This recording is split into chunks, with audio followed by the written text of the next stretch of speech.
Au dîner, ma belle-fille m'a dit, on ne t'invite pas pour le nouvel an. J'ai juste souri. Ces mots restèrent en suspens, clairs et nets. Un silence s'abattit sur la table, assez soudain pour rendre le tintement délicat des couverts douloureusement bruyant. Autour de nous, les bougies vacillaient doucement, projetant de douces ombres dorées sur des visages vite devenus mal à l'aise. Ma belle-fille, Mélissa, me regarda droit dans les yeux, sans ciller, comme pour me mettre au défi de répondre. Mais je ne dis pas un mot. Au lieu de cela, je sentis ma propre bouche se courber lentement en un sourire, une réponse douce et calme qui masquait la douleur soudaine qui me tordait la poitrine. Je sentis le regard de mon fils posé sur moi, Nathan, assis à côté d'elle, le regard fixé sur son assiette. Il refusa de lever les yeux, faisant comme si rien n'avait été dit. Ma petite fille, Lily, tout juste 16 ans, s'agitait mal à l'aise sur sa chaise, son regard oscillant anxieusement entre sa mère et moi. La salle à manger, élégamment décorée pour Noël, semblait plus froide, la chaleur s'évaporant en un instant. Au-dessus de nous, le lustre en cristal scintillait doucement, complètement inconscient du drame qui se déroulait sous sa lueur. Je sentis mes doigts trembler légèrement tandis que je prenais mon verre, sirotant lentement le vin, m'efforçant de rester calme et sereine. Je ne leur donnerai pas la satisfaction d'une réaction, pas ce soir. Eh bien, on fait juste ça en petit comité, continua Mélissa d'un ton décontracté, presque indifférent. Elle tendit gracieusement la main vers son verre de chardonnay, un bracelet en diamant reflétant la lueur des bougies et scintillant aussi fort que son regard glacial. Juste la famille. Juste la famille. Ces deux mots la transpercèrent plus profondément qu'elle ne l'aurait jamais imaginé. J'acquiesçai doucement, ravalant le goût amer dans ma bouche avec le vin. Bien sûr, murmurai-je, laissant la compréhension tranquille dans ma voix persister une seconde. Nathan se tortilla, mal à l'aise, osant enfin me jeter un rapide coup d'œil, la honte vacillant dans ses yeux avant de reporter rapidement son attention sur le rôti intact devant lui. La salle reprit lentement vie, les conversations guindées reprenant, des voix douces masquant des commentaires chuchotés. Je baissai les yeux vers mon assiette, l'appétit s'évanouissant. La purée de pommes de terre, crémeuse et parfaitement assaisonnée, semblait désormais fade. Le rôti de bœuf, soigneusement préparé, restait intact, rappelant tous les efforts que j'avais déployés pour rendre ce dîner spécial. Avant de continuer, indiquez d'où vous regardez et abonnez-vous. Nous adorons voir le chemin parcouru par ces histoires. Assise tranquillement au bout de la table, là où je m'étais toujours assise, les souvenirs me submergeaient. Des images du nouvel an passé envahissaient mon esprit, les nuits chaudes et joyeuses de la jeunesse de Nathan, où son rire résonnait dans notre maison douillette, emplissant chaque pièce. Des soirs où je cuisinais tard, sachant que la cuisine déborderait bientôt de voisins et d'amis, avec la famille massée autour de tables chargées de nourriture et de boissons. Mais les choses ont changé après le décès de mon mari, Robert. Sans lui, j'étais peu à peu devenue moins une matriarche adorée et davantage un rappel gênant du deuil. Mélissa était entrée dans nos vies peu après la mort de Robert, jeune, élégante, belle et lentement, presque imperceptiblement, les choses ont commencé à changer. Ce soir, assise dans la maison que j'appelais autrefois la mienne, mais transmise depuis longtemps à Nathan et Mélissa, j'ai réalisé clairement pour la première fois à quel point j'avais été complètement exclue de ma propre vie. La soirée s'est éternisée péniblement, les banalités s'égrenant jusqu'à l'arrivée du dessert, ma fameuse tarte aux noix de pécan, la préférée de Nathan dans son enfance. J'ai regardé Mélissa repousser délicatement sa part, intacte, en murmurant à propos des calories, tandis que Nathan hésitait, puis suivait discrètement son exemple.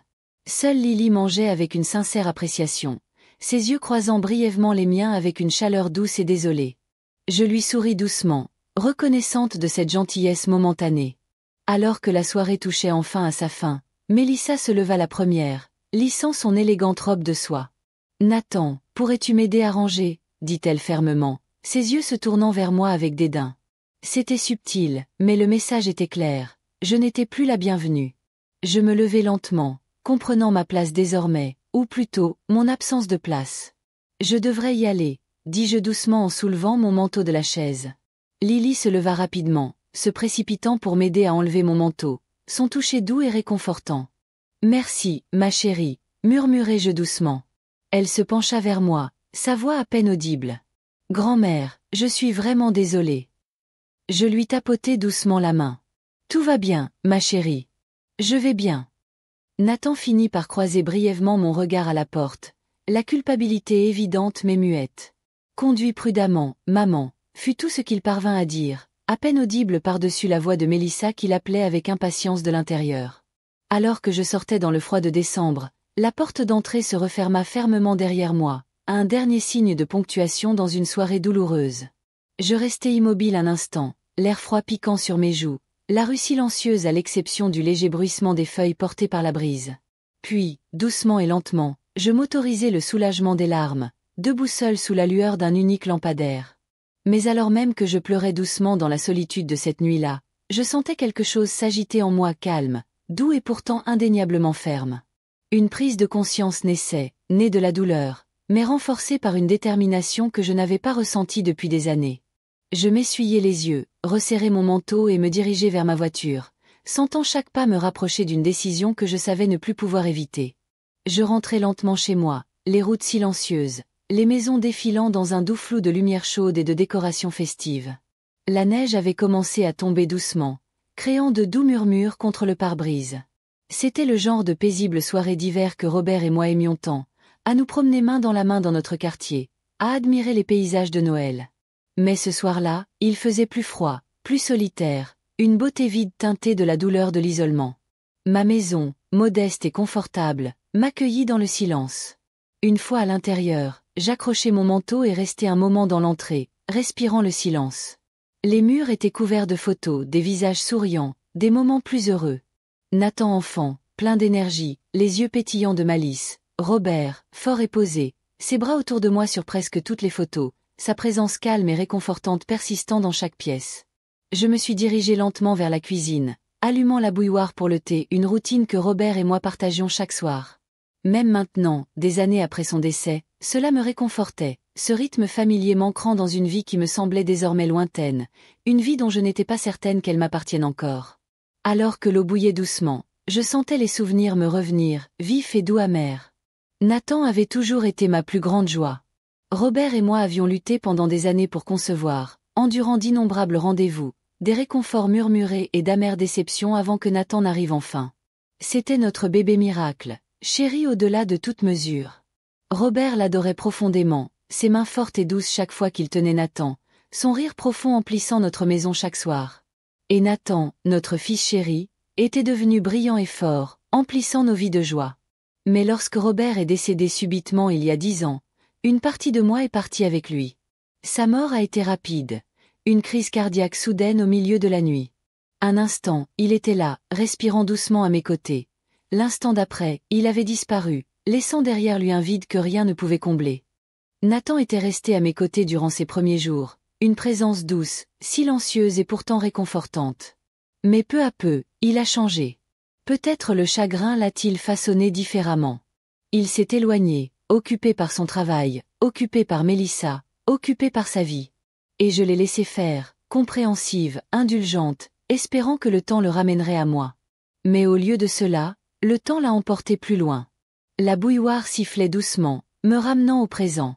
Je versai de l'eau chaude dans ma tasse, le thé libérant son doux parfum dans l'air. En l'emportant dans le salon, je m'arrêtai devant une étagère garnie de petits souvenirs.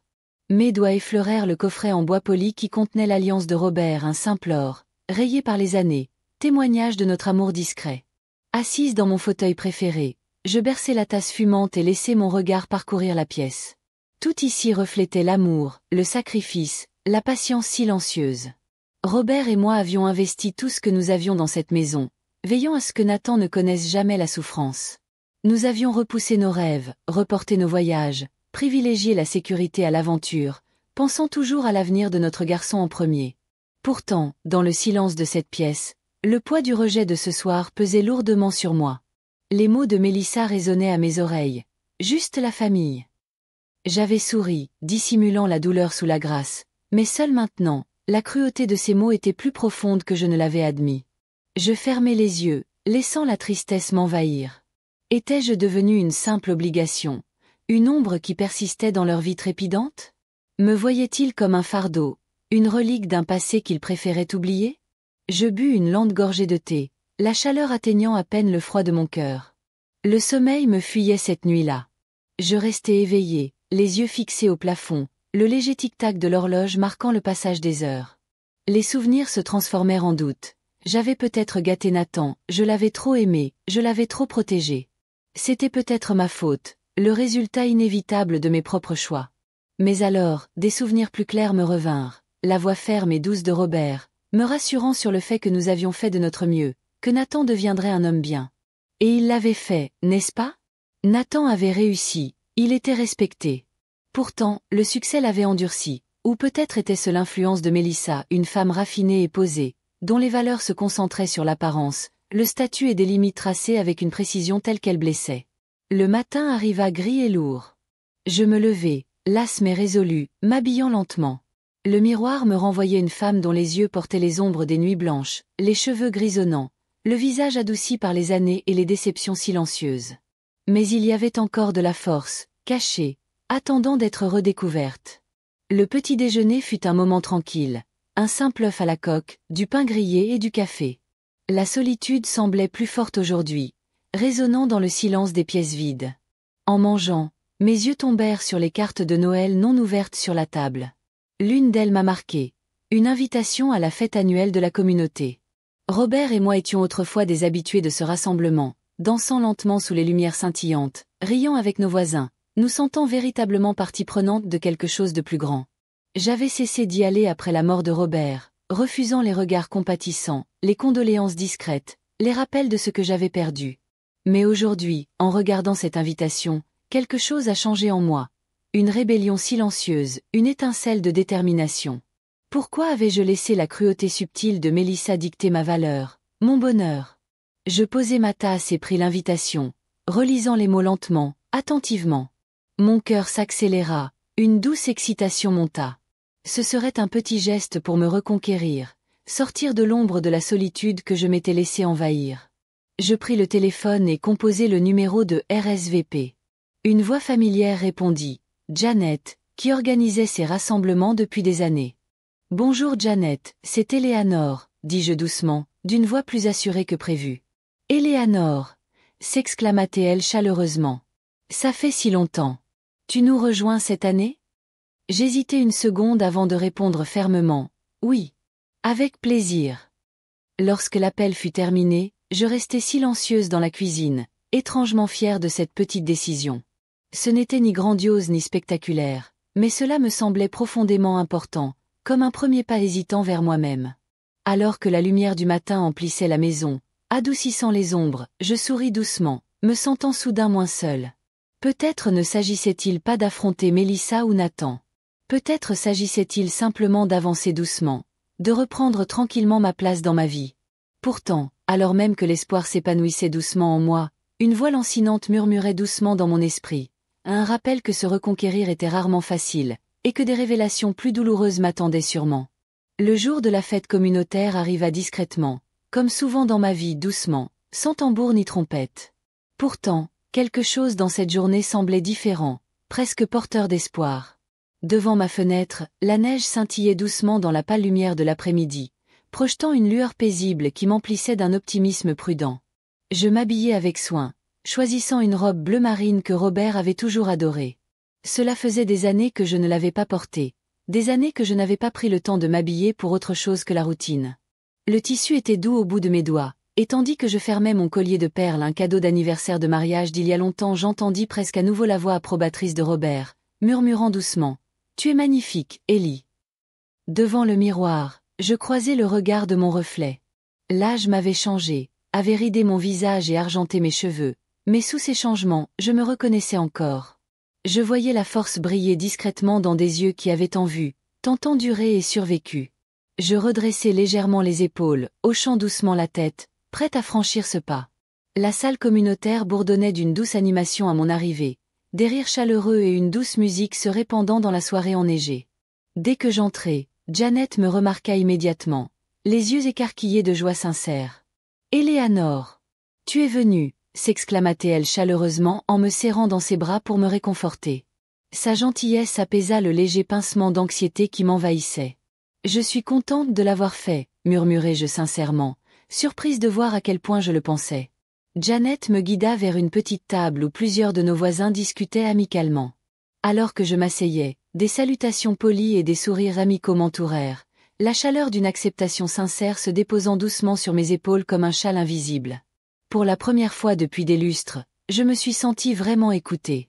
Les heures passèrent dans un agréable brouillard de conversation, de rires doux et de la familiarité réconfortante d'être entourée d'amis qui connaissaient mon passé, mes joies, mes pertes. Personne ne se souciait de Nathan ou de Mélissa, et pourtant je sentais leur soutien silencieux dans leurs caresses douces sur mon bras, les tasses de thé chaude déposées discrètement devant moi. Mais alors que la soirée commençait à prendre une agréable familiarité, une voix familière me parvint de l'autre côté de la pièce. « Maman !» Je me retournai lentement, surprise de voir Nathan debout sur le seuil, l'air étrangement déplacé. Mélissa se tenait légèrement derrière lui, l'air soigneusement neutre mais le regard perçant. Mon cœur s'accéléra, l'incertitude palpitant doucement dans ma poitrine. « Bonjour, Nathan », dis-je doucement, d'une voix posée. Il s'approcha, visiblement mal à l'aise, son regard se posa sur les autres invités qui l'observaient discrètement du coin de l'œil. « Que fais-tu ici ?» La question, bien que posée doucement, semblait acerbe. Le regard froid de Mélissa s'attarda, renforçant silencieusement l'idée que je n'étais pas à ma place ici. Janet se leva doucement, guidée par un instinct protecteur. « Nathan, ravi de te voir. Éléanore nous manque terriblement ici, dit-elle d'un ton doux mais ferme. » Mélissa esquissa un mince sourire, un masque de politesse raffinée, et posa une main légère sur le bras de Nathan, le guidant doucement vers la table des rafraîchissements. « On te laisse tranquille, » murmura-t-elle avec une élégance maîtrisée, d'une voix douce et détachée. Mes voisins reprirent lentement leur conversation, feignant gentiment de ne pas avoir vu la subtile confrontation. Mais intérieurement, mon cœur se serra doucement, piqué à nouveau par le malaise de Nathan et le rejet à peine voilé de Mélissa. Plus tard, alors que j'avançais dans le calme et le froid de la nuit, prête à rentrer chez moi, je trouvai Nathan qui m'attendait près de ma voiture. Mélissa se tenait plus en arrière, les bras croisés, l'impatience visible dans sa posture. Nathan hésita, s'avançant vers moi d'un pas maladroit. « Maman, tu n'avais vraiment pas besoin de venir ce soir. » Je levai les yeux vers lui avec douceur, croisant son regard inquiet pour la première fois depuis des semaines. « Je voulais être là, Nathan. » Il jeta un regard nerveux à Mélissa avant de baisser légèrement la voix. « C'est juste que, ça nous a mis mal à l'aise. » Ces mots étaient doux, mais chaque syllabe portait une pointe de douleur à laquelle je ne m'étais pas préparée. « Mal à l'aise. » Il soupira, visiblement frustré par son incapacité à s'expliquer. « Mélissa a l'impression que tu essaies de prouver quelque chose en venant ici. »« Je ne le fais pas, » dis-je doucement mais clairement. « Je vis simplement ma vie. » Nathan secoua lentement la tête, la voix tendue. « Mélissa pense. »« Qu'en penses-tu, Nathan ?» l'interrompis-je doucement, mais avec une résolution tranquille. « Tu te sens mal à l'aise avec ta mère ici, à s'amuser ?» Il ne répondit pas immédiatement.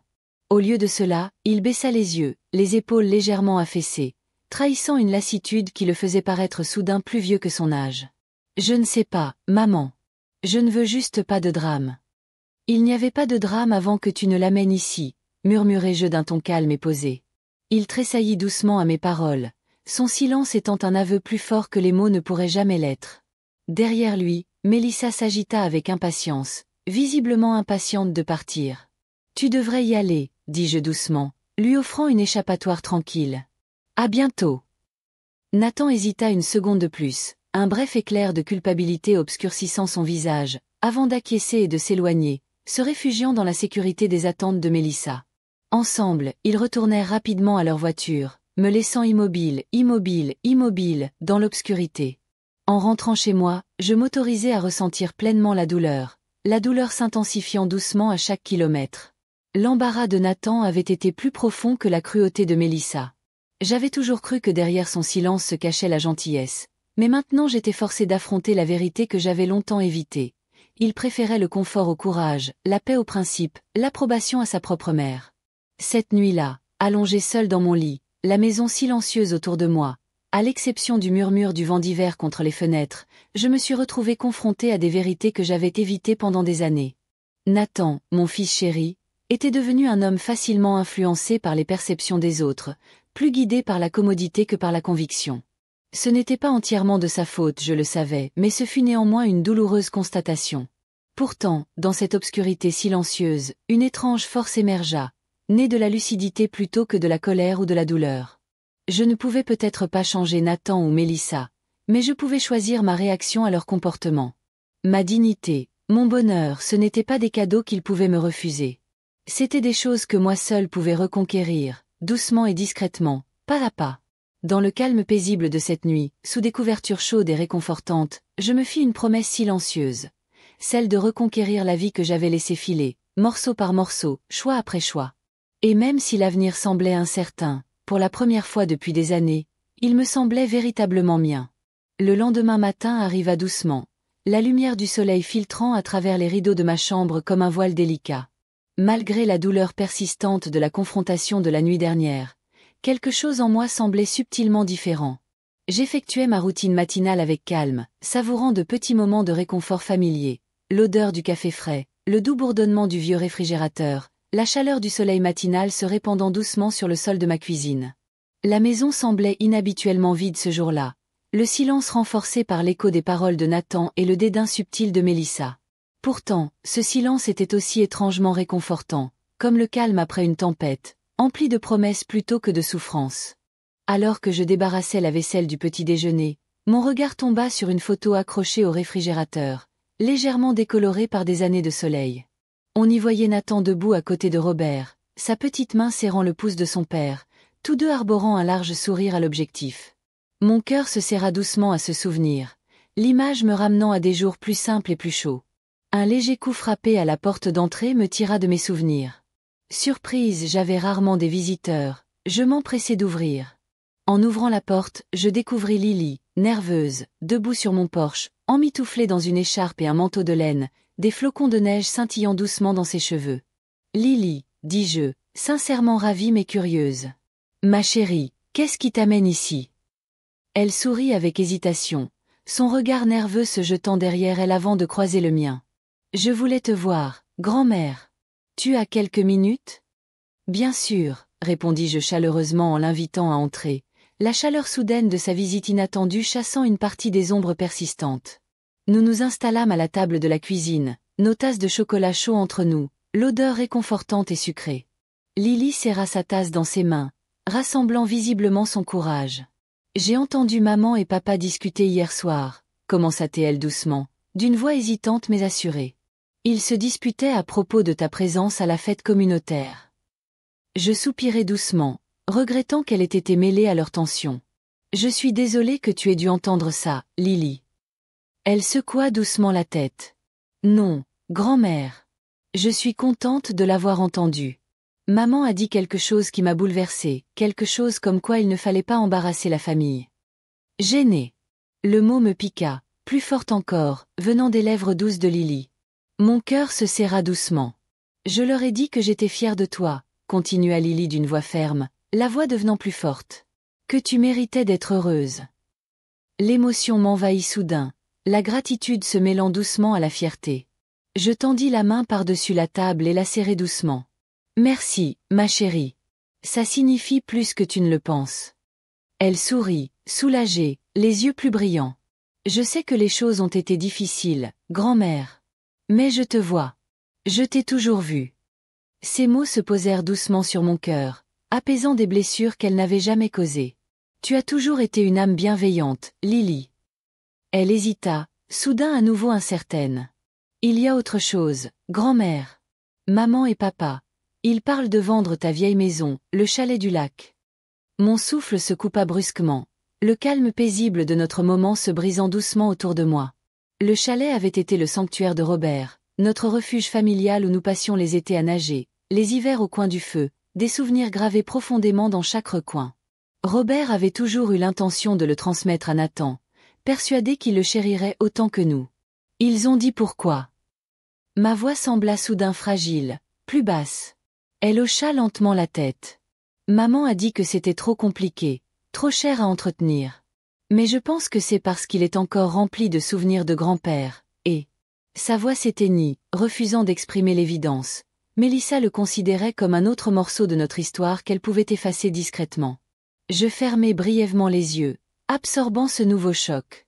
Chaque nouvelle trahison, bien que douce dans sa présentation, était plus douloureuse que la précédente. Pourtant, sous la douleur, je sentais une étrange clarté se former, une résolution tranquille se cristalliser en moi. Ouvrant les yeux, je trouvai Lily qui m'observait avec anxiété, visiblement inquiète de me faire du mal. Merci de me l'avoir dit, ma chérie, la rassurai-je doucement en lui serrant à nouveau la main. Tu n'as rien fait de mal. Elle hocha doucement la tête, visiblement soulagée. Que vas-tu faire, grand-mère? Je souris légèrement, incertaine. J'aurais dû faire quelque chose plus tôt, protéger ce qui est important. Après le départ de Lily, promettant de revenir bientôt, je me sentis attirée par l'ancien bureau de Robert, une pièce où j'étais rarement entrée depuis son décès. En entrant, son odeur familière persistait faiblement. Cèdre, vieux papier, légère trace d'eau de Cologne. À son bureau, j'ouvris le tiroir du haut, les doigts tremblants tandis que je tendais la main pour en sortir un dossier délavé à la reliure de cuir. Robert y avait méticuleusement conservé nos documents importants. Police d'assurance, actes notariés, testament, chaque page étant soigneusement étiquetée de son écriture soignée. Mes doigts parcoururent délicatement des mots familiers jusqu'à ce que je trouve l'acte de propriété du chalet au bord du lac. Nos noms y étaient encore clairement inscrits.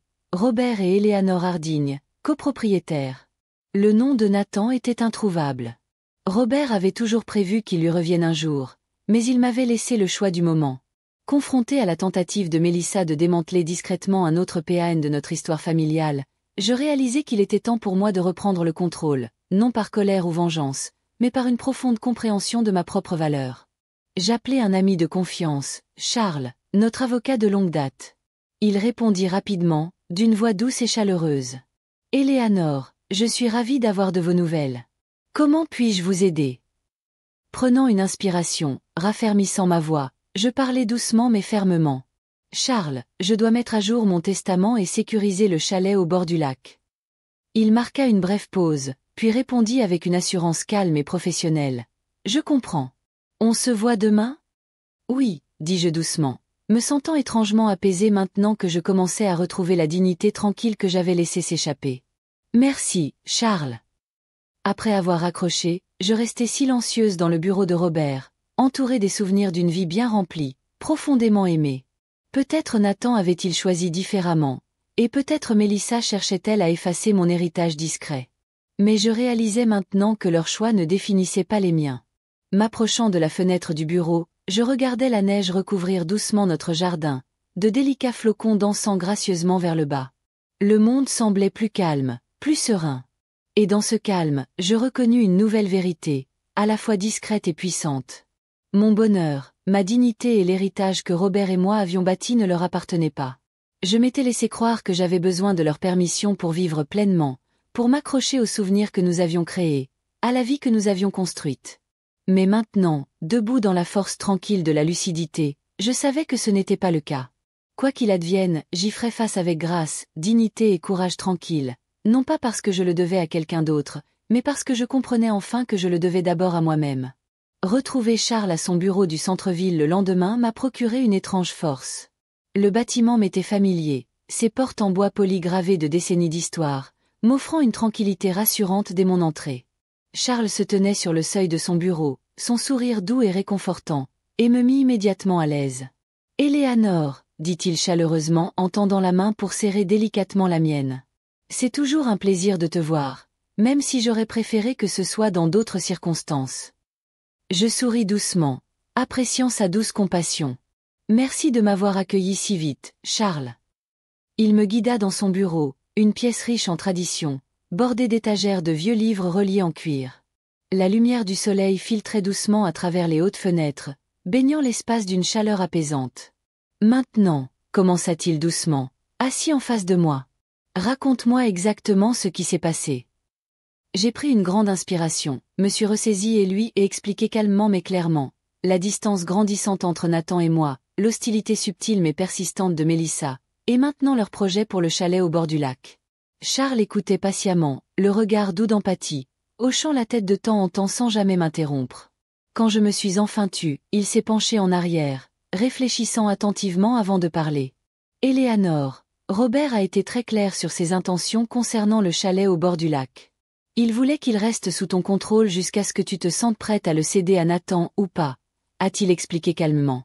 Légalement, il reste à toi seul. » Un soulagement m'envahit doucement. « Alors, ils ne peuvent pas le vendre sans mon consentement. » « Pas du tout, confirma-t-il fermement. « À moins que tu n'en décides autrement. » Un doux silence s'installa entre nous, seulement troublé par le murmure lointain de la circulation à l'extérieur. « Charles, dis-je doucement, la voix plus assurée. J'aimerais m'assurer qu'il reste protégé. Je ne pense pas que Nathan et Mélissa en comprennent l'importance, ou peut-être s'en moquent-ils tout simplement. » Il hocha doucement la tête, comprenant parfaitement. « Nous pouvons certainement le sécuriser. Et le reste de ta succession ?» Je marquai une pause, la question plus pesante que je ne l'avais imaginée. J'avais toujours pensé que Nathan hériterait de tout, après tout, il était mon unique enfant. Mais maintenant, une ombre de doute persistait. Pourrais-je lui faire confiance pour honorer mes volontés, ou Mélissa démantèlerait-elle discrètement tout ce que Robert et moi avions construit? J'aimerais apporter quelques modifications, dis-je finalement, sentant un calme surprenant m'envahir à chaque mot. J'aimerais toujours subvenir aux besoins de Nathan, mais peut-être différemment. Plus prudemment. Charles hocha la tête pensivement, prenant doucement un stylo et prenant des notes discrètes. Nous pouvons créer un trust, peut-être en stipulant certaines conditions. C'est parfaitement raisonnable et très courant. Mon soulagement s'intensifia, mêlé d'une douce tristesse. Cela me faisait mal de penser à Nathan ainsi, quelqu'un dont je devais me protéger, mais la réalité m'avait montré que des limites douces étaient désormais nécessaires. « Charles, demandai-je doucement, me sentant soudain vulnérable. Suis-je injuste? Est-ce que je laisse la douleur obscurcir mon jugement? » Il me regarda avec douceur, son regard bienveillant mais inébranlable. « Non, Éléanore. Tu te protèges et tu respectes les volontés de Robert. Ce n'est ni injuste ni malveillant, c'est sage. » Je sentis une gratitude m'envahir, soulagée par son assurance. « Merci, murmurai-je doucement. Plus tard, en sortant dans l'air froid de l'hiver, je me suis senti plus léger, plus fort que je ne l'avais été depuis des années. Bien que la tristesse persistât, teintée de regret, une détermination silencieuse s'était enracinée au plus profond de moi. De retour à la maison, j'ai décidé, sur un coup de tête, de visiter le chalet, le lieu au cœur de cette bataille silencieuse. Cela faisait des mois que je ne l'avais pas vu. Le trajet était paisible, la campagne doucement recouverte de neige fraîche, la route serpentant doucement vers le sentier familier qui menait à notre refuge au bord du lac. En arrivant, je me suis arrêté pour admirer le paysage. Niché au calme au milieu des pins enneigés, le chalet semblait inchangé, un havre de paix intemporel empli de souvenirs. Prudemment, j'ai déverrouillé la porte d'entrée, suis entré et j'ai respiré profondément, respirant les parfums de cèdre et de tranquillité. Chaque recoin de cet endroit était imprégné de souvenirs. Ici se trouvait la table de la cuisine où Robert et moi avions siroté un café au lever du soleil, en regardant la brume s'élever doucement du lac. Là-bas, près de la cheminée où nous avions partagé d'innombrables soirées, Nathan se blottissait tranquillement entre nous, sa tête endormie reposant délicatement contre l'épaule de Robert. Alors que je traversais lentement les pièces, une douce nostalgie m'envahit, douce et pourtant douloureuse. Finalement, je me retrouvai dans la minuscule chambre que Robert et moi partagions. Mon regard se posa doucement sur la table de chevet où trônait encore une photo. Un Nathan plus jeune, souriant largement, brandissant un poisson qu'il avait pêché, la fierté dans les yeux. À côté de lui, Robert souriait fièrement, son bras enveloppant délicatement les épaules de Nathan. Une douleur soudaine me serra la poitrine, douce et pourtant perçante. Comment avions-nous pu nous éloigner autant? Un léger bruit me tira de mes pensées. Un léger coup frappé à la porte d'entrée, doux et pourtant insistant. Curieuse, je traversai à nouveau le cottage, ouvris la porte et fus surprise de voir Nathan debout, seul. Son regard exprimait l'incertitude, l'inconfort se lisait discrètement sur son visage. « Maman » commença-t-il doucement en s'agitant maladroitement. « J'ai vu ta voiture ici. On peut parler ?» J'ai hoché la tête doucement et me suis écarté pour le laisser entrer. Il m'a suivi discrètement jusqu'au salon, ses yeux scrutant l'espace familier comme s'il le voyait clairement pour la première fois. Nous sommes restés assis en silence, le silence pesant, mais sans hostilité. Finalement, Nathan a parlé d'une voix hésitante. « Maman, il faut que tu comprennes que Mélissa ne cherche pas à te faire de mal. Elle essaie juste de simplifier les choses. » Je le regardai attentivement, pesant mes mots. « Nathan, crois-tu vraiment que cet endroit est quelque chose à simplifier ?» Il hésita, visiblement partagé. « Ce n'est pas pratique de le garder, » admit-il à contre-cœur. « Pratique, » répétai-je doucement, une douce tristesse dans la voix. « Et les sentiments? Et les souvenirs? La famille ?» Nathan secoua la tête, visiblement mal à l'aise. « Maman, La vie continue. On ne peut pas tout garder. Je ne m'accroche pas à tout, dis-je doucement mais clairement. Juste les choses qui comptent le plus. Il soupira, sa frustration évidente. Mélissa pense. Je te le demande, Nathan, l'interrompis-je doucement à nouveau. Qu'en penses-tu? Il marqua une pause, évitant mon regard, visiblement partagé entre honnêteté et loyauté. Je ne sais plus, murmura-t-il finalement, une vulnérabilité discrète refaisant surface brièvement avant de la masquer à nouveau. Je veux juste la paix. Je tendis doucement la main et la posai délicatement sur la sienne. Nathan, la paix ne vient pas d'éviter les vérités difficiles. Elle vient de les affronter. Il retira doucement sa main, visiblement secoué par mes paroles, peut-être effrayé par leur vérité. Je dois y aller, murmura-t-il en se levant brusquement. Je suis désolé, maman. J'acquiesçai doucement, le regardant s'éloigner silencieusement, la porte se refermant doucement derrière lui. De nouveau seul, j'étais assise dans le cottage silencieux, le cœur légèrement douloureux mais étrangement paisible. La réticence de Nathan me faisait mal, mais je savais que c'était son fardeau, pas le mien. Et dans cet instant de silence, la lucidité s'approfondit encore. Je savais exactement ce que je devais faire non pas par colère ou par douleur, mais par la douce sagesse née de l'expérience. Mélissa pouvait me congédier discrètement, Nathan pouvait choisir la commodité plutôt que la loyauté, mais je pouvais toujours honorer discrètement l'héritage de Robert et moi-même. Je protégerais ce cottage, ce havre de souvenirs, veillant à ce que son avenir reste assuré, même si cela impliquait de remodeler à jamais l'histoire de notre famille. L'hiver s'installait plus profondément, enveloppant le paysage d'un calme infini et paisible. Chaque jour semblait plus lent, plus doux, comme si le monde lui-même murmurait qu'il était temps de guérir. Le temps de récupérer les morceaux de moi-même qui s'étaient discrètement évanouis. Après ma rencontre avec Nathan au cottage, j'ai pris des mesures réfléchies, des décisions douces et discrètes, chacune restaurant un peu de dignité, un fragment de la paix que j'avais longtemps négligé. Charles finalisa les documents nécessaires, sécurisant le cottage et ma succession, garantissant que l'avenir se déroulerait selon mes propres souhaits, libre des manipulations subtiles des autres. Mais si ces décisions apportaient du soulagement, une tristesse sourde persistait, enveloppant doucement mon cœur. J'avais accepté la vérité des choix de Nathan, mais cela ne rendait pas son éloignement moins douloureux. Puis, par un après-midi ordinaire, ma paisible solitude fut interrompue par une autre visiteuse inattendue, Mélissa. Elle se tenait sur le pas de ma porte, son élégant manteau serré, l'expression posée, indéchiffrable. « Éléanore » salua-t-elle froidement, d'une voix polie mais distante. Puis-je entrer? J'acquiesçai doucement, masquant ma surprise, et m'écartai pour la laisser entrer.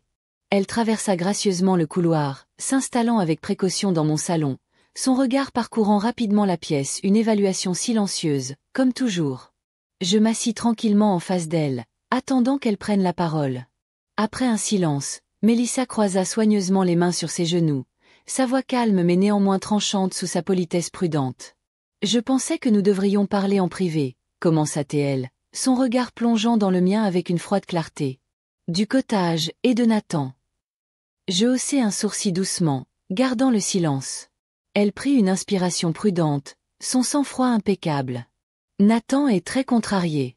Il a l'impression que tu le blesses délibérément. » Ces mots furent cinglants, mais je tins bon et répondis avec douceur. « Mélissa, je veux simplement protéger quelque chose qui m'est précieux. » Son regard se durcit légèrement, l'irritation perçant discrètement. « Ce cottage devient un fardeau, émotionnellement et financièrement. Nathan ne peut pas le supporter. » « Ou peut-être, répondis-je doucement et prudemment, l'as-tu convaincu qu'il ne peut pas? » Ses yeux lancèrent un bref éclair, la colère perçant son masque poli. « J'essaie de faire ce qu'il y a de mieux pour cette famille. Tu refuses de le voir. » « Mélissa, dis-je doucement, fermement, en me penchant légèrement vers elle, la famille est plus que de la commodité. Elle est fondée sur l'amour, les souvenirs, le sacrifice, et non sur la facilité. » Son expression se durcit, glaciale à présent. « Tu t'accroches à un passé qui n'existe plus. Nathan est passé à autre chose. »« Vraiment ?»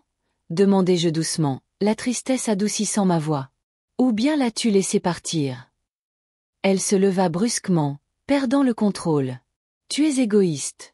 Tu lui fais du mal parce que tu n'arrives pas à lâcher prise. » Je restai assise, calme et posée, même si ses paroles me blessèrent profondément. « Mélissa, répondis-je doucement, doucement mais clairement. J'ai lâché prise sur beaucoup de choses. Y compris l'illusion que tu avais un jour vraiment voulu que je fasse partie de cette famille. Elle tressaillit légèrement, surprise par ma franchise discrète. Tu ne m'as jamais accepté, murmura-t-elle sèchement, sa voix portant des années de ressentiment caché. Je soupirai doucement, sincèrement attristé. Mélissa, je t'ai accepté dès le premier jour où Nathan t'a ramené à la maison. Le vrai problème, c'est peut-être que tu ne m'as jamais accepté. Un silence pesant s'installa entre nous, inconfortable mais sincère. Mélissa finit par parler, d'une voix basse, amère. Nathan s'est toujours senti redevable envers toi, toujours accablé par tes attentes. Je n'attendais que de la gentillesse, dis-je doucement, calmement. Pas d'obligation. Pas de culpabilité. Juste de la simple gentillesse humaine. Elle secoua légèrement la tête, frustrée. Tu ne comprends pas. Tu t'isoles, Éléanore. Non, la corrigeai-je doucement, calmement, fermement. Je me réapproprie enfin ma personne. Il y a une différence. Mélissa se tourna doucement vers la porte, visiblement peu disposée ou incapable de comprendre. Nathan aura le cœur brisé, murmura-t-elle, presque trop bas pour que je l'entende, même si je savais que ce n'était pas de l'inquiétude qu'elle exprimait, mais de la colère masquée par de la compassion. S'il l'est, répondis-je doucement, sincèrement, c'est peut-être parce qu'il a oublié qui il était. Mélissa partit discrètement, sa sortie douce mais définitive, la porte se refermant doucement derrière elle. Je restai assise, la maison redevenue silencieuse, emplie seulement des échos de vérités longtemps évitées. Mon cœur était plus lourd, mais sous ce poids se cachait une résolution silencieuse, plus forte que jamais. Dans les jours qui suivirent, Lily me fit discrètement savoir que Nathan était effectivement bouleversé, troublé par notre distance grandissante, troublé par la colère de Mélissa. Pourtant, il ne me tendit pas la main directement, son silence étant plus fort que tous ses mots. Puis, une semaine plus tard, une petite enveloppe arriva. Un mot soigneusement écrit de Nathan, bref et formel, demandant poliment à le rencontrer au chalet une dernière fois, pour discuter de « tour de vis ». Le mot me parut froid, impersonnel, mais peut-être approprié, compte tenu de tout ce qui s'était passé. Le jour dit, je suis arrivée tôt au chalet, m'imprégnant de sa beauté tranquille, me préparant doucement à ce que Nathan avait l'intention de dire.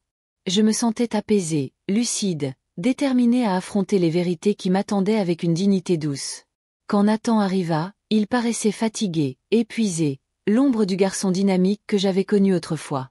Il entra discrètement, se contentant d'un léger hochement de tête en guise de salut. « Maman » commença-t-il doucement, hésitant. « Mélissa m'a parlé de votre conversation. » J'acquiesçai doucement, attendant qu'il poursuive. « Elle pense que tu nous punis, moi, d'avoir avancé. » Mon cœur se serra doucement, la tristesse se mêlant à la déception. « Nathan, murmurai-je doucement, fermement, je ne punis personne. Je protège ce que ton père et moi avons construit. » Il soupira profondément, passant une main dans ses cheveux, la frustration évidente. « Maman, Mélissa a l'impression. » « Nathan, l'interrompis-je doucement mais clairement, ayant enfin besoin qu'il comprenne, qu'est-ce que tu ressens?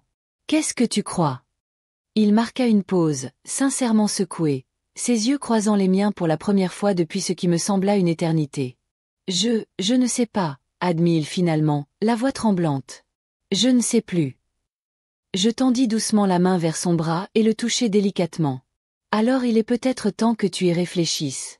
Sans que Mélissa ne parle à ta place. » Il détourna le regard, troublé mais pensif. « Peut-être, » murmura-t-il doucement, à peine audible. Nous restâmes silencieux, le silence autour de nous s'épaississant doucement. Finalement, Nathan leva les yeux emplis d'une honnêteté douce et douloureuse. « Maman, est-ce que je me suis vraiment perdue ?» Sa vulnérabilité adoucit mon cœur instantanément. « Nathan, » répondis-je doucement, sincèrement, je pense que tu as simplement oublié qui tu étais. Mais ça ne veut pas dire que tu ne peux pas t'en souvenir. Il hocha lentement la tête, les yeux embués de larmes. « Peux-tu me pardonner ?» Ma réponse fut immédiate, sincère. « Nathan, je t'ai pardonné il y a longtemps. Ce n'est pas une question de pardon, c'est une question d'honnêteté. Envers toi-même avant tout. » Il partit doucement, pensif, et je sus que notre relation avait doucement changé, peut-être définitivement. Mais sous la tristesse subsistait un espoir tranquille, l'espoir qu'un jour Nathan pourrait se reprendre en main, comme je me reprenais doucement en main maintenant. Debout dans le chalet, le soleil de fin d'après-midi projetant sa chaleur dorée à travers les fenêtres, j'ai ressenti quelque chose d'inattendu, une paix profonde, plus profonde et plus vraie que je n'en avais ressenti depuis des années. J'avais peut-être perdu Nathan pendant un temps, Mélissa m'en voudrait-elle toujours, mais ici, au cœur paisible des souvenirs d'amour, j'avais retrouvé quelque chose de bien plus précieux. Moi-même. L'hiver s'est enfin relâché, s'adoucissant doucement dans les premiers murmures du printemps. La terre dégelée a recommencé à se révéler, laissant entrevoir un renouveau. Les semaines passées m'avaient rapproché d'une clarté que je n'aurais jamais imaginé possible. Chaque conversation, chaque révélation douloureuse renforçait discrètement ma détermination. Après le départ de Nathan ce jour-là, j'avais pris une décision, discrète, douce, mais profonde. Ce choix était né non pas de l'amertume ou de la vengeance, mais d'une compréhension profonde de ma propre valeur. Un choix que j'avais repoussé pendant des années, persuadé que la patience guérirait toutes les blessures, persuadé que le silence protégerait la paix fragile à laquelle je m'accrochais désespérément. Mais j'avais appris une chose essentielle. La paix fondée sur le silence et le compromis n'est pas la paix du tout. C'est simplement un abandon silencieux. Par un matin clair et frais, j'étais assis au vieux bureau de Robert, la lumière du soleil pénétrant doucement par les fenêtres, illuminant les papiers étalés devant moi. Charles les avait préparés exactement comme je l'avais demandé. Une dernière révision de mon testament et une fiducie pour garantir le chalet indéfiniment. Mais le plus grand changement se tenait tranquillement devant moi.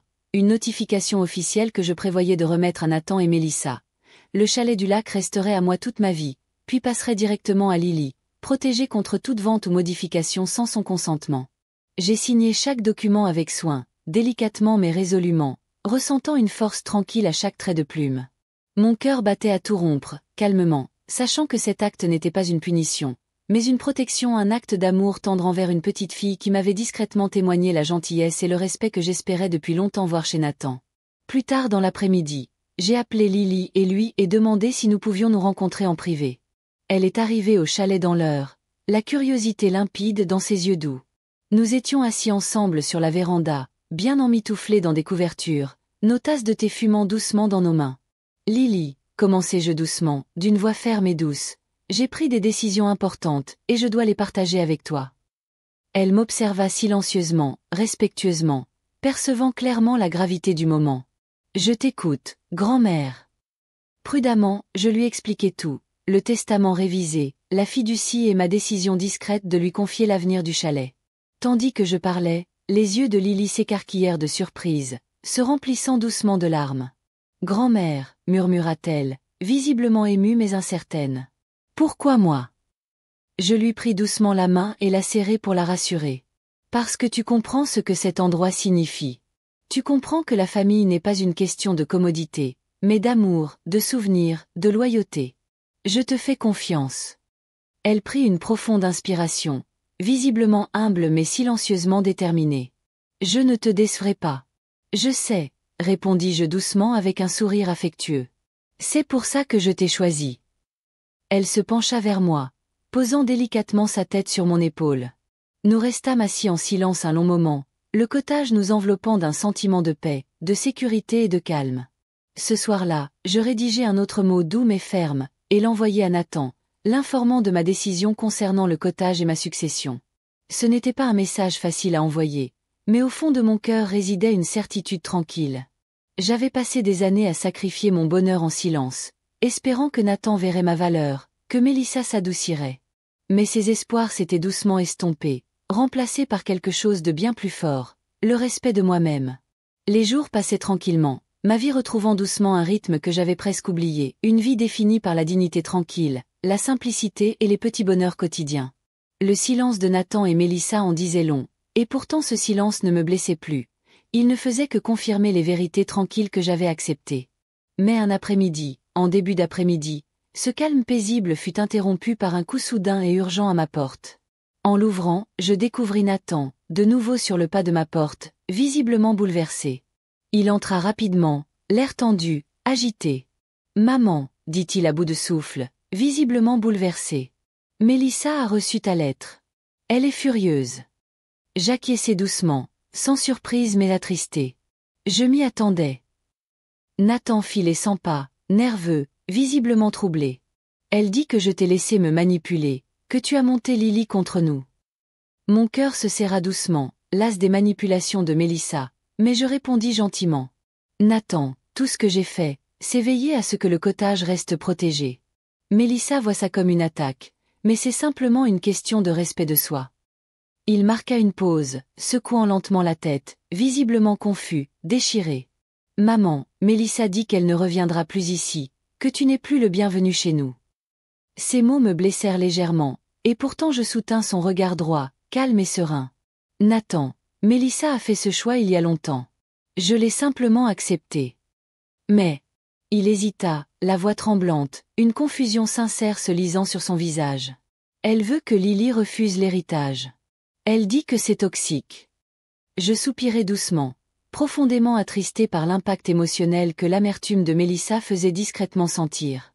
Nathan, Lily est adulte. Elle a parfaitement le droit de choisir. Il s'assit lourdement, l'air épuisé, vaincu. Maman, j'ai l'impression de tout perdre. Ma famille se déchire. Non, Nathan, répondis-je doucement en tendant la main et en lui touchant doucement l'épaule. Tu es obligé d'affronter des vérités difficiles que tu as longtemps évitées. Peut-être que ce n'est pas perdre, c'est simplement découvrir ce qui compte vraiment. Il ferma les yeux, luttant contre des larmes silencieuses, submergé par une vérité qu'il avait longtemps ignorée. Mélissa ne veut plus de toi dans nos vies. Je sais, murmurai-je doucement, et c'est son choix. Mais ce n'est pas forcément le tien. Il ouvrit lentement les yeux, troublé mais écoutant attentivement. Est-ce que je peux seulement arranger ça? Tu ne peux pas arranger le ressentiment de Mélissa, répondis-je doucement, honnêtement. Mais tu peux choisir comment réagir. Tu peux choisir le courage plutôt que la commodité, l'honnêteté plutôt que le confort. Il baissa les yeux en silence, absorbant mes paroles, visiblement secoué par leur force tranquille. Finalement, il murmura doucement. Je ne sais pas comment faire, maman. Je touchai doucement son visage, l'affection maternelle adoucissant ma voix. Commence par te choisir, souviens-toi qui tu es. La colère de Mélissa ne t'appartient pas. Elle n'appartient qu'à elle. Il se leva doucement, visiblement pensif, troublé, mais se voyant enfin plus clair. Avant de partir, il marqua une pause, se tournant discrètement vers moi. Maman, tu la détestes. Non, répondis-je doucement, sincèrement. Je la plains. Une telle colère est un lourd fardeau. Mais j'ai choisi de la laisser tomber. Après le départ de Nathan, je restai silencieuse dans l'entrée, sentant un sentiment de finalité s'installer doucement autour de moi. Le ressentiment de Mélissa ne me concernait plus. La confusion de Nathan n'était plus ma responsabilité. Je m'étais discrètement éloignée de l'ombre de leur choix, retrouvant une paix perdue des années auparavant. Ce soir-là, seule dans le silence réconfortant de ma maison, j'éprouvais une fierté silencieuse, une douce force née de choix difficiles, d'une clarté tranquille et d'une dignité retrouvée. Ma vie m'appartenait enfin, vraiment. Le printemps est arrivé, faisant doucement fondre les dernières traces de l'hiver, et avec lui, des changements subtils mais indéniables dans ma vie. Les jours se sont allongés, plus lumineux, chacun renforçant discrètement la douce force que j'avais découverte en moi. Ma maison semblait plus légère, plus paisible, libérée de la tension persistante qui autrefois obscurcissait chaque instant. Pourtant, alors même que mon propre monde retrouvait peu à peu son équilibre, des nouvelles de la maison de Nathan me parvenaient discrètement, principalement par les douces nouvelles de Lily. Elle me rendait désormais fréquemment visite, sa présence offrant calme et réconfort. Chaque visite était remplie de chaleur, de rire et d'une proximité retrouvée qui s'approfondissait doucement à chaque conversation. Mais sous son air enjoué, je percevais une inquiétude sourde, un fardeau inexprimé qu'elle portait doucement mais constamment. Un après-midi, alors que nous partagions le thé sur ma véranda ensoleillée, Lily a finalement pris la parole, d'une voix douce mais inquiète. « Grand-mère, les choses ont empiré à la maison. » Je la regardai doucement, l'incitant à continuer. « Comment ça, ma chérie ?» Elle soupira doucement, visiblement troublée. « Depuis que papa a dit à maman qu'il voulait reprendre contact avec toi, leurs disputes se sont intensifiées. Maman te reproche quelque chose, mais papa lui tient enfin tête. Je ne l'ai jamais vu comme ça. » Mon cœur se serra doucement, la tristesse se mêlant à une fierté discrète. Nathan commençait à retrouver sa voix, même si je savais que le prix à payer serait douloureux. « Je suis désolée que tu sois prise entre deux feux, Lily. » Elle secoua doucement la tête en souriant gentiment. « Grand-mère, j'ai choisi mon camp il y a longtemps. Tu n'es pas seul. Mais papa, je crois qu'il voit enfin les choses clairement, et ça perturbe vraiment maman. La vérité discrète des mots de Lily réveilla en moi des émotions complexes. Soulagement pour la lucidité naissante de Nathan, tristesse face au bouleversement que cela provoquait, compassion pour la peur de Mélissa masquée par la colère. « Comment va ton père » demandai-je doucement. Lily hésita, réfléchissant attentivement. « Il souffre, mais il est plus fort que je ne l'ai jamais vu. C'est comme s'il se réveillait enfin. Mais maman, elle a menacé de le quitter s'il ne te coupait pas complètement. » La dureté de ces paroles m'attristait profondément. Pourtant je répondis calmement, doucement. « Les menaces de Mélissa ne sont pas nouvelles, ma chérie. Ton père décidera lui-même de ce qui compte vraiment pour lui. Tu ne peux pas le protéger de ses choix. » Elle hocha la tête pensivement, une force tranquille dans le regard. « Je sais. Mais c'est quand même difficile. » Je lui serrai doucement la main, la réconfortant silencieusement, comprenant profondément le prix caché de choisir la vérité plutôt que la commodité. Les jours qui suivirent, un événement surprenant se produisit, discrètement mais rapidement. Un après-midi, alors que je m'occupais des premières fleurs de mon jardin, je reçus un appel inattendu de Nathan. Sa voix était plus claire, plus forte, mais avec une pointe d'urgence. « Maman, on peut se voir dans un endroit neutre ?» demanda-t-il doucement. « J'ai besoin de tes conseils. » Surpris mais curieux, j'acceptai, suggérant un café du coin où nous nous retrouvions souvent du vivant de Robert, un endroit empli de souvenirs discrets, neutres mais réconfortants. Lorsque Nathan arriva, je remarquai immédiatement la différence. Sa posture était plus droite, son regard plus clair, bien que les ombres du stress récent persistaient discrètement sous la surface. Nous commandâmes un café et nous installâmes dans un coin tranquille, à l'abri des oreilles indiscrètes. « Maman » commença Nathan doucement, d'une voix plus calme mais toujours incertaine. « Mélissa est partie. » Mon cœur se serra doucement d'empathie, mais j'attendis en silence qu'il poursuive. « Elle a fait ses bagages et est partie hier. Elle a dit qu'elle ne pouvait pas être avec quelqu'un qui ne la faisait pas passer en premier. » Il marqua une pause, baissant les yeux vers sa tasse de café. « Elle voulait que je choisisse, elle ou toi. » Une douce tristesse m'envahit, consciente de la douleur que ce choix avait dû lui causer. « Nathan, dis-je doucement, doucement, je suis désolée que tu souffres. » Il hocha doucement la tête, levant les yeux pour me regarder dans les yeux. « Je souffre, oui, mais je me sens aussi étrangement libre. » C'est terrible à dire ? Non, le rassurai-je doucement, d'une fermeté discrète. Parfois, la clarté a un prix douloureux. La liberté aussi, souvent. Il soupira doucement, soulagé par ma compréhension. Maman, j'ai passé des années à laisser Mélissa tout dicter. Mes sentiments, qui je voyais, ce qui comptait. Je n'y ai pas vu clair jusqu'à ce que tu te défendes. Jusqu'à ce que tu me montres discrètement que je pouvais faire pareil. Mes yeux se remplirent de larmes, la gratitude mêlée à la fierté. Nathan, tout ce que j'ai toujours voulu, c'était que tu vives honnêtement, avec courage.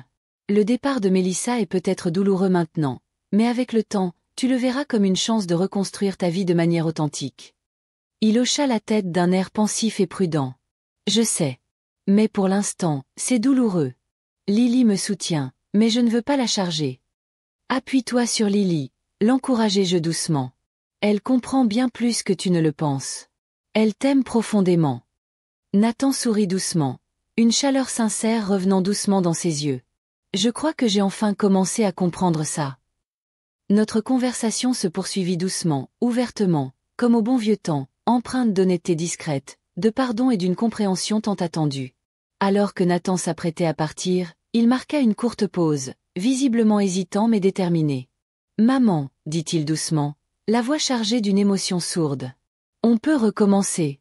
Doucement ? » Je souris doucement, chaleureusement. « Nathan, nous n'avons jamais cessé d'être une famille. Mais oui, nous pouvons certainement recommencer. » Il hocha doucement la tête, les yeux légèrement embués de soulagement, la gratitude évidente dans son expression adoucie. Au cours des semaines suivantes, Nathan et moi reconstruisîmes tranquillement notre relation, petit à petit. Nos conversations étaient empreintes d'une honnêteté prudente, de rires sincères et d'un doux respect, chaque instant pensant soigneusement des années de blessures silencieuses. Mélissa, quant à elle, continuait son absence, préférant le silence à la réconciliation. J'étais profondément attristée par son choix, tout en comprenant profondément que c'était à elle seule de le faire. Lily nous rendait souvent visite, sa douce force nous soutenant discrètement toutes les deux, nous aidant à guérir lentement mais sûrement. Puis, un après-midi tranquille, j'ai reçu par la poste une petite enveloppe formelle et officielle. L'ouvrant avec précaution, j'ai découvert une lettre soigneusement dactylographiée de l'avocat de Mélissa, énonçant clairement son intention de se séparer officiellement de Nathan et demandant le partage des biens, y compris, sans équivoque, la maison familiale qu'il partageait, mon ancienne maison. J'étais doucement attristée, mais pas surprise. Nathan m'appela peu après, d'une voix calme mais emplie d'une résignation discrète. Elle veut la maison, maman. Elle est déterminée. Je pris une profonde inspiration, me ressaisis doucement. Nathan, que veux-tu? Je veux la paix, murmura-t-il doucement. J'en ai assez de me battre. Elle peut l'avoir. Je ne veux pas que les souvenirs qui y sont attachés restent. Ses paroles étaient pleines de sagesse, douces mais puissantes. Alors laisse-la l'avoir, la rassurai-je doucement. La paix vaut plus que n'importe quelle maison. Tu as la force de tout recommencer. Il soupira doucement, soulagé, acceptant. Merci, maman. Pour tout. Après notre appel, je restai silencieuse dans ma cuisine, la lumière du soleil de l'après-midi éclairant doucement le sol. Les choix de Nathan, bien que douloureux, portaient la dignité tranquille que j'espérais qu'il trouverait. Mélissa avait beau revendiquer la maison, Nathan avait retrouvé quelque chose de bien plus précieux. Sa voix, son cœur, lui-même. Ce soir-là, je me suis rendue au chalet, observant tranquillement le coucher de soleil peindre de douces nuances d'or et de lavande sur la surface du lac. Debout sur la véranda, respirant doucement et calmement, je ressentais une paix authentique envahir chaque recoin de mon cœur. La vie m'avait appris beaucoup de choses en silence, notamment le courage délicat de lâcher prise, la force tranquille du respect de soi et la valeur inestimable de la vérité dite avec douceur, honnêteté et fermeté. Et debout là, entouré de souvenirs d'amour et de perte, j'ai pleinement compris que le plus beau cadeau que j'avais retrouvé était simple, silencieux et puissant. La liberté d'être enfin et pleinement moi-même. L'été s'est déroulé tranquillement, chaud et doux, apportant avec lui des journées plus lumineuses et des soirées plus longues. Au fil des mois, Nathan a lentement reconstruit sa vie, chaque pas franchi avec calme mais détermination, privilégiant l'authenticité au confort de l'illusion. Mélissa avait rapidement finalisé leur séparation, prenant possession de mon ancienne maison, son silence devenant chaque jour plus froid et distant. Pourtant, tandis que Nathan et Lily abordaient ce nouveau chapitre, notre lien se renforçait discrètement, comblant les vides laissés par l'absence de Mélissa. Notre famille était plus petite, plus fragile, mais d'une certaine manière plus authentique, construite sur la confiance, l'honnêteté et une affection sincère. Nathan emménagea dans une maison modeste près du cottage, plus simple mais emplie d'une chaleur que je n'avais pas vue depuis des années.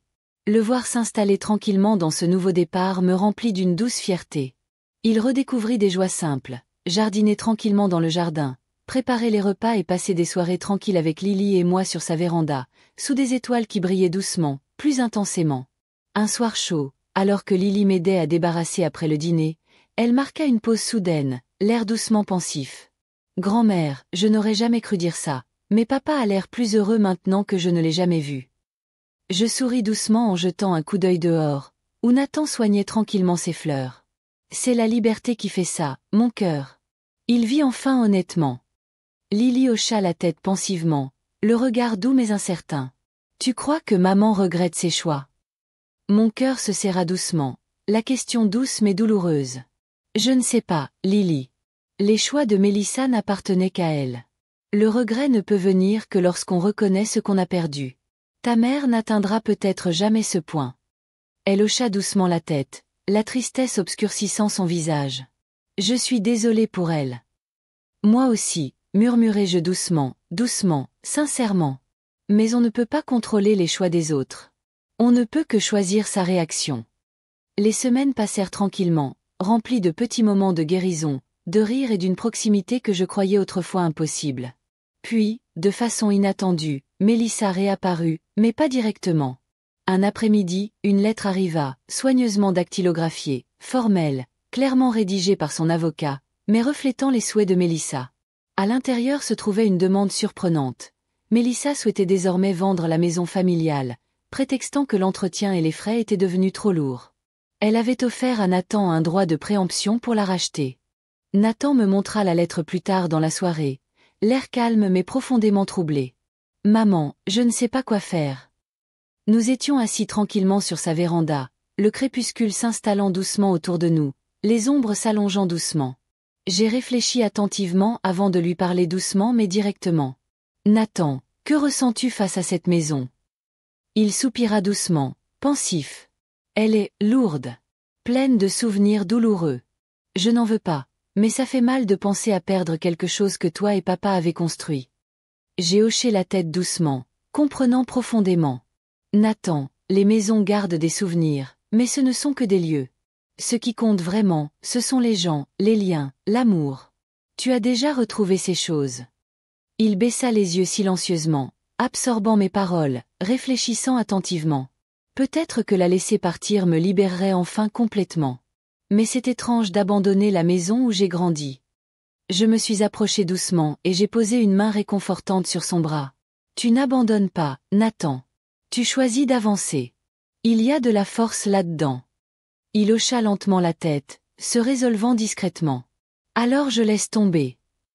Une semaine plus tard, Nathan déclina poliment et clairement l'offre de Mélissa. Quelques jours plus tard, la maison était mise en vente.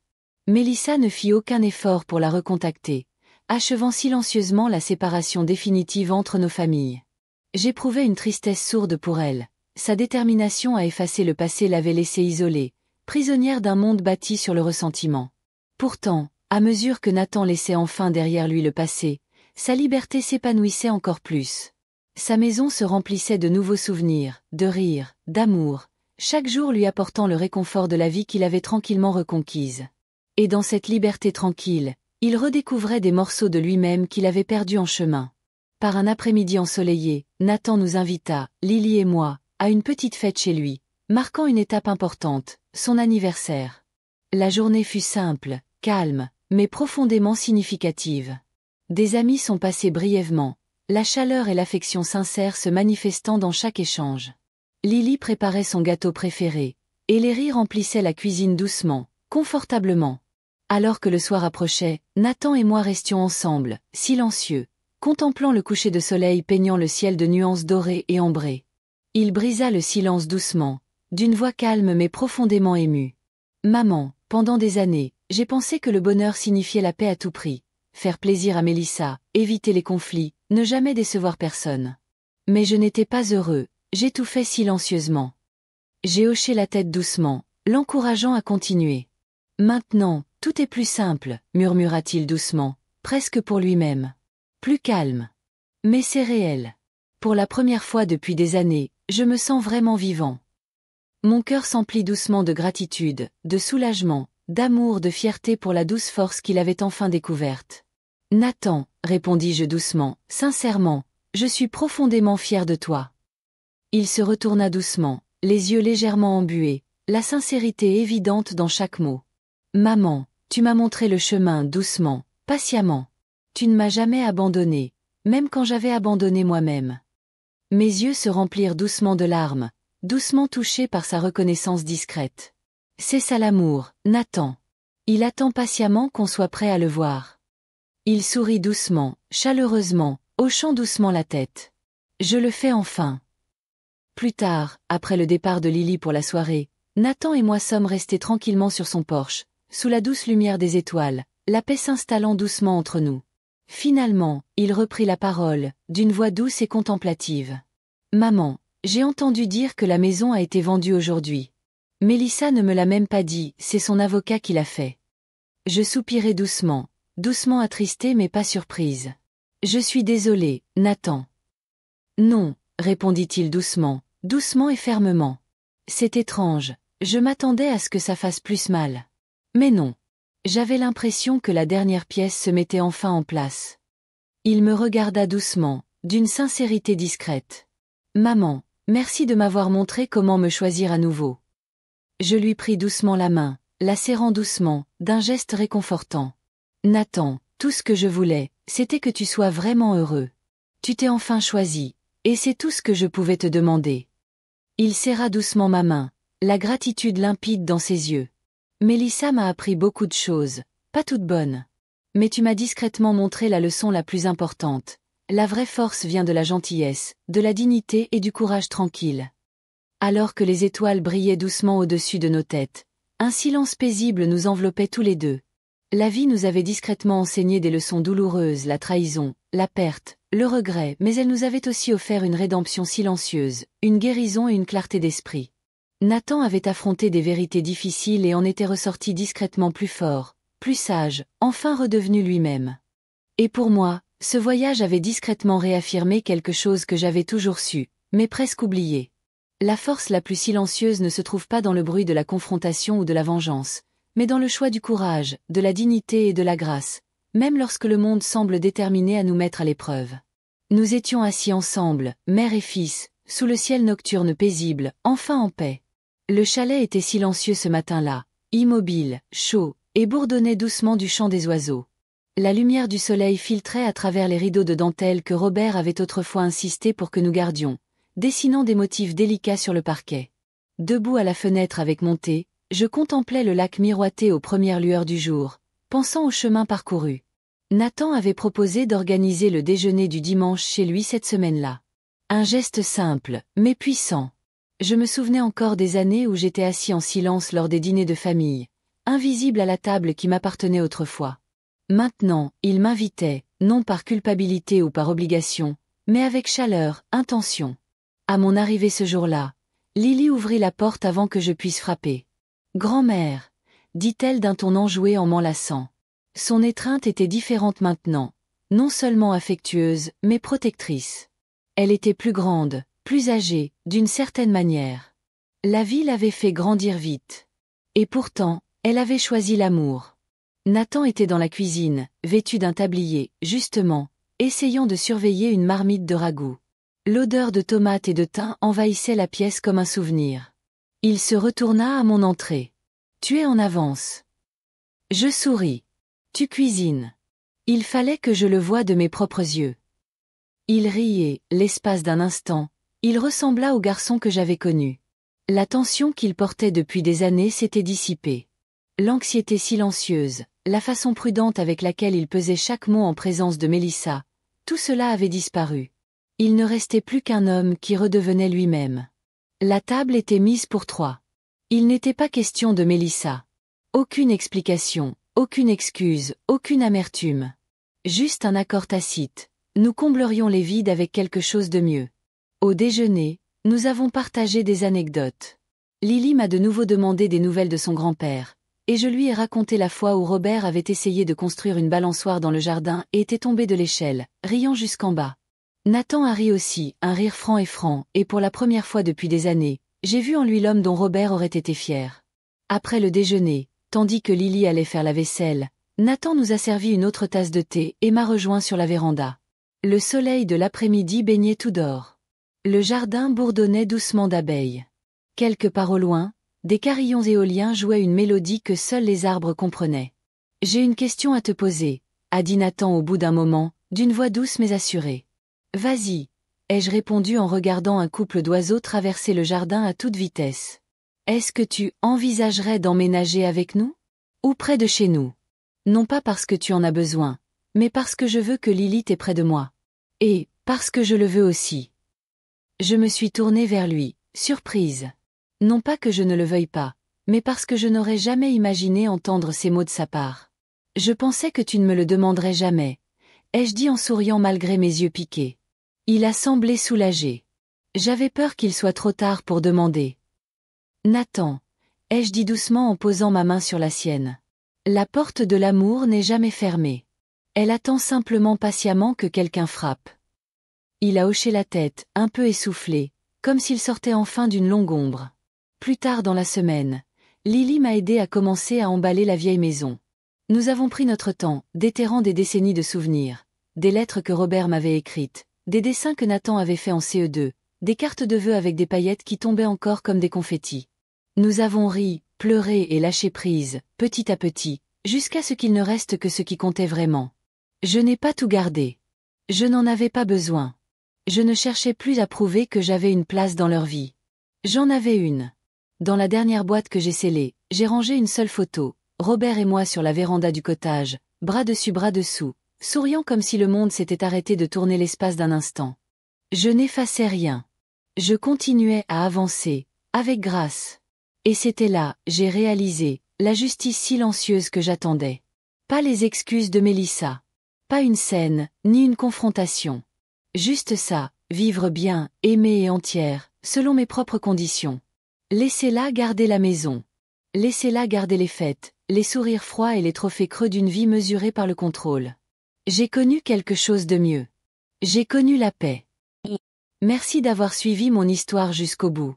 Si elle vous a touché, astérisque aimé, commentez d'où vous regardez et n'oubliez pas de vous abonner astérisque. Chaque partage contribue à la diffusion de ces histoires, et chaque commentaire rappelle à quelqu'un qu'il n'est pas seul. À bientôt pour la prochaine histoire.